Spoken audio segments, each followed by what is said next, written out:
Hello everyone, मैं बीना सैनी आपका Saini Sanskrit classes में बहुत बहुत स्वागत करती हूँ। आज हमारी षष्ठी विभक्ति चलेगी। षष्ठी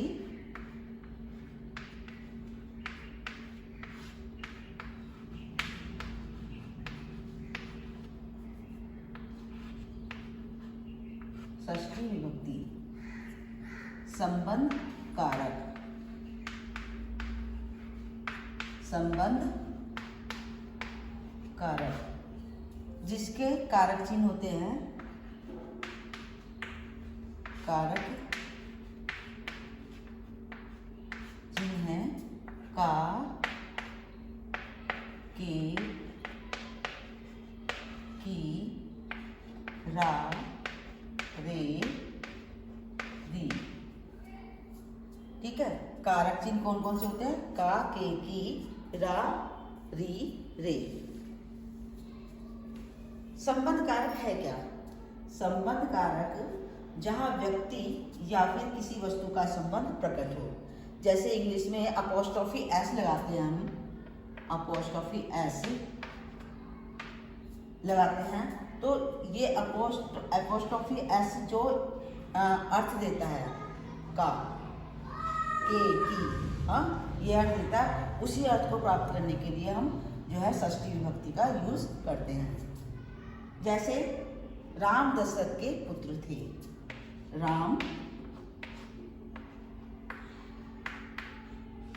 दशरथ के पुत्र थे। राम है किसके पुत्र थे? दशरथ के। दशरथस्य पुत्रः आसीत्। ठीक है, राम है दशरथस्य पुत्रः आसीत्, यानी कि कौन किसका, कौन किसका, कौन राम किसके पुत्र हैं? दशरथ के। तो कौन किसका अर्थ जब निकाला जाता है तो हमारी षष्ठी विभक्ति आती है। कारक चिन्ह बतानी है का, के, की, रा, रे, री। अब सभी विभक्तियों में मैंने जैसे बताया कि कुछ ऐसे शब्द होते हैं कि जिनके योग में हमारी वो विभक्ति लगती है। ऐसे ही संस्कृत में षष्ठी विभक्ति के भी कुछ शब्द हैं जिनके योग में षष्ठी विभक्ति लगती है। जैसे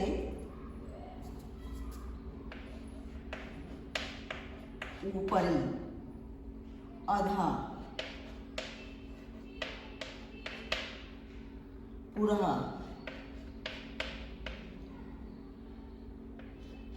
दूरम,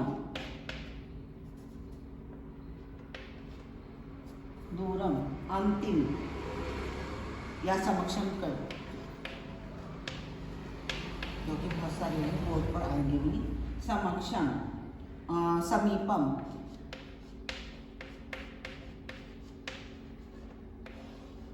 समीपम, हेतु, मध्य, तुल्यार्थे।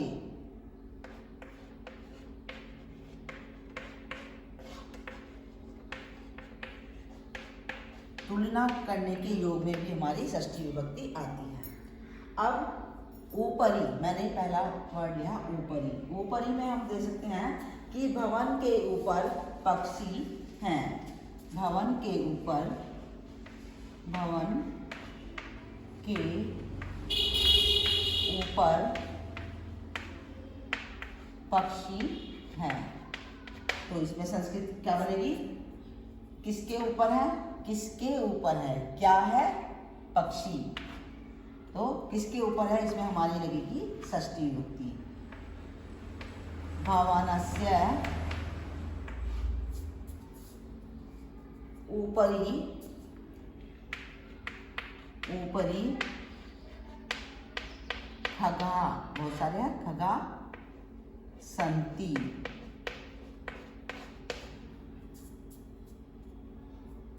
फिर है ये इसका होता है ना आधा, आधा नीचे इसी के सामने बनाएंगे। आधा वृक्ष के नीचे बच्चा सोता है। वृक्ष के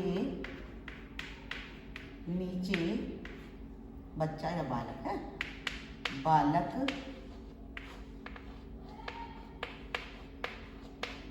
सोता है। ठीक है, तो क्या आएगा इसमें? वृक्षस्य अधः, वृक्षस्य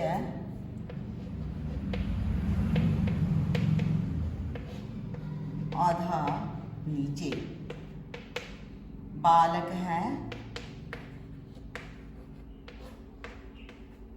बालक है शेते, शेते।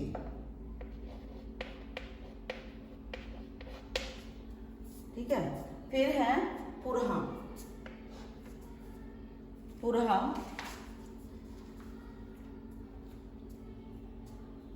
विद्यालय के सामने, विद्यालय के सामने मंदिर है।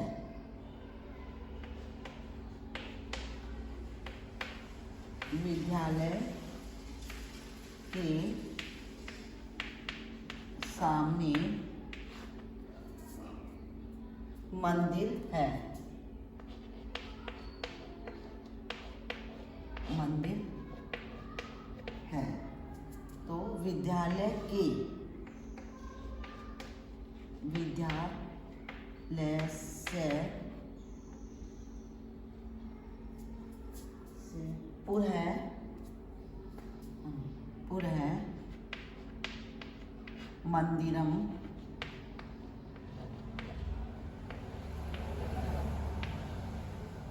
मंदिरम अस्ति। विद्यालय से पुरः मंदिरम अस्ति। फिर हमने लिया है दूर, दूर के लिए ग्राम, गांव से दूर नदी है, गांव से दूर नदी है।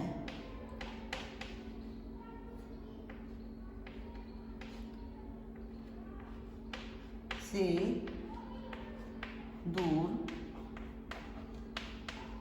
नदी है। तो इसका क्या बनेगा? ग्रामस्य दूरम नदी, ग्रामस्य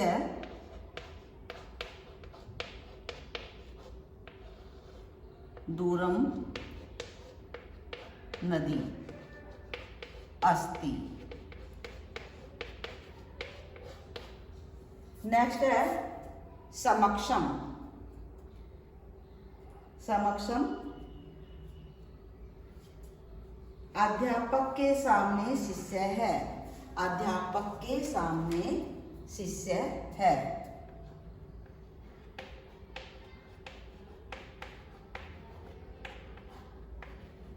के सामने शिष्य है। तो किसके सामने है? अध्यापक के। अध्यापकस्य समक्षम शिष्य अस्ति, अध्यापकस्य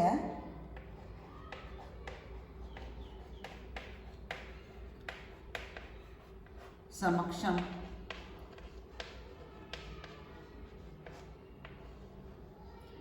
शिष्य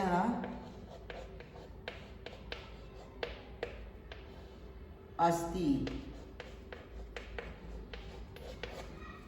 ठीक है, फिर है हमारा समीपम, समीपम नगर के पास गांव है, नगर के पास,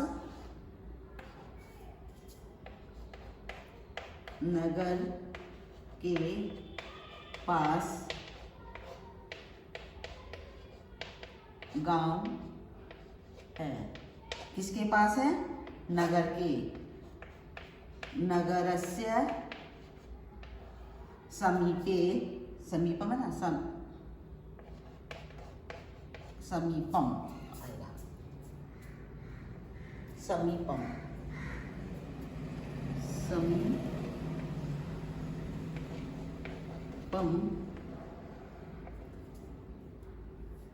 ग्राम है,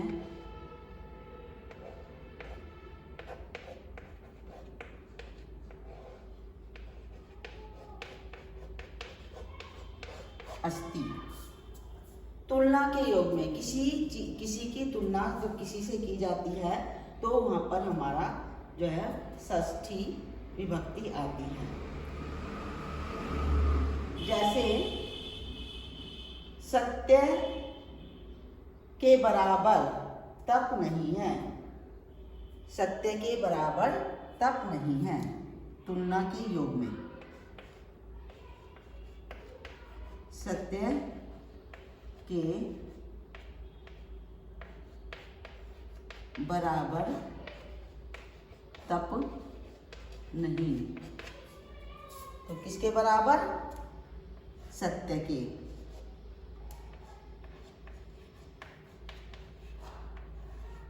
सत्यस्य तुल्यम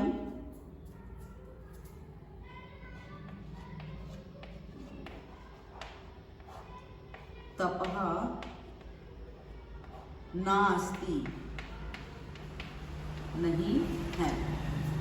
ठीक है, तो हमारा जो षष्ठी विभक्ति है वो जो कि जिसको हम संबंध कारक कहेंगे, और कारक चिन्ह हो गए हमारे का, के, की, रा, रे, री। कुछ ऐसे शब्द होते हैं इसका काके की का, तो मैंने वो एग्जाम्पल दे दिया था कि राम दशरथ के पुत्र थे, राम है दशरथस्य पुत्र आसीत्। ठीक है, अब रा रे री के रह गए हमारे, रा रे री के भी बता देते हैं कि मेरे माता पिता मुझे पढ़ाते हैं, मेरे माता पिता मुझे पढ़ाते हैं।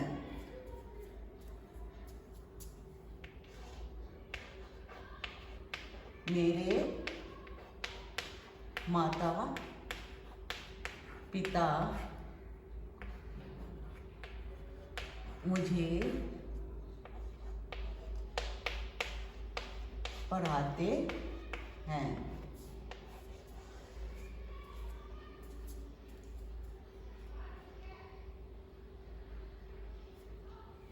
तो माता पिता के लिए आएगा पितरौ,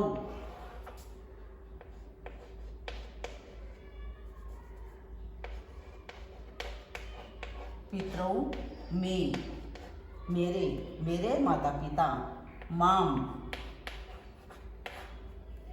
माम कहते हैं मुझे, माम पाठयतः, दोनों पढ़ाते हैं ना, तो पाठयतः, पाठयतः,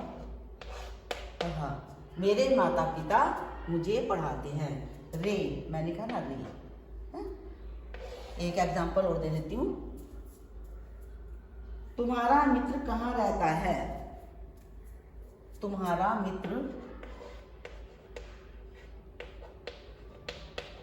हाँ, मित्र कहाँ रहता है? तो तव, तुम्हारा मित्र, मित्र कुत्र,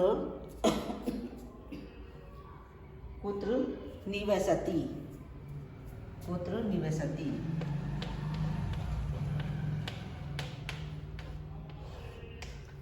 तो ये हमारे रा रे री के सेंटेंस, रे रा।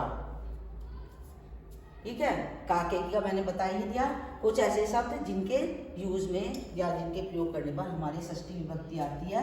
ऊपरी, ऊपरी का मतलब है ऊपर, अधः नीचे, पुरः सामने, दूरम दूर, समक्षम सामने, समीपम पास, तुलना तुल्यम। ठीक है, ये हमारे षष्ठी विभक्ति के कुछ सेंटेंसेस हो गए, और मैंने अपनी तरफ से पूरी कोशिश की है कि आप लोगों को ये विभक्तियाँ अच्छे से समझ में आ जाए।